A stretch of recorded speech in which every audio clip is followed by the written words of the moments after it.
కొత్తదనం ఏముంది అందులో? హ్మ్. ఇప్పుడు కొత్తదనం అంటే ఫర్ ఎగ్జాంపుల్ మైనింగు. హ్మ్. ఇట్లాగ తేడా జరిగింది అన్నారు. నువ్వేం చేయబోతున్నావు? హ్మ్. ఇప్పుడు దాంట్లో పార్టీ కార్యాలయాలకి స్థలాలిచ్చారు.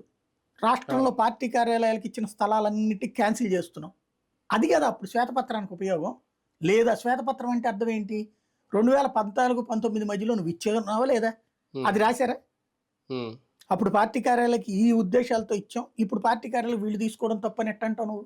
అవును. హ్మ్. వాళ్ళు తీసుకున్నది రైటే. వీళ్ళు తీసుకున్నది రాంగ్ ఎట్లా అవుతది?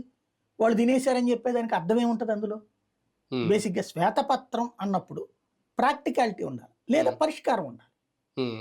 పరిష్కారం లేనటువంటిది చెప్పినప్పుడు, ఇదిగో ఇది గాదు. మేమొచ్చాం ఈ పాలసీ మారుస్తున్నాం. హ్మ్. ఇప్పుడు మైనింగు, హ్మ్. గనుల శాఖ నుంచి కాకుండా ఇంకేమన్నా వేరేగా చేస్తామా? హ్మ్. లేదు. ఓపెన్ టెండర్‌లు. ఇదివరకటోడు కూడా టెండర్ పిలుచుకునే కదా! హ్మ్. తవ్వడాలు ఎక్కువ తవ్వారు. హ్మ్. అంతకుముందు ఎక్కువ తవ్వబట్టినే కదా! చివరికి ఎమ్మెల్యేనే గాల్చి చంపింది నక్సలైట్లు. అవును. హ్మ్. ఇయన్నీ ఎవరిదిది? హ్మ్. ఏంటి అంటే ఒక వ్యతిరేకత సృష్టించేటప్పుడు 100 మాట్లాడతాం. అవును. హ్మ్. ప్రాక్టికల్‌గా ఇప్పుడు ఇసుకది ఏం చేశారు? ఇదివరకు అతను 750,00,00,000 ఏడాది డబ్బులు సంపాదించాడు. హ్మ్. ఇప్పుడు అది. అవును. ఏంటయ్యా అంటే ఎవడికెళ్తది డబ్బులు? ప్రభుత్వానికేం 10 పైసలు రాదట. హ్మ్. హ్మ్. కానీ ఫ్రీ అంటే కొంచెం అదేమంటే గతంతో పోల్చుకుంటే తగ్గింది కదా రేటు అంటారు. హ్మ్. తగ్గడానికే మరి ఫ్రీ అనేది అదే కదా! హ్మ్. కాన్సెప్ట్. హ్మ్. ఇట్లాంటియన్నీ చర్చకి వస్తాయి గాబట్టి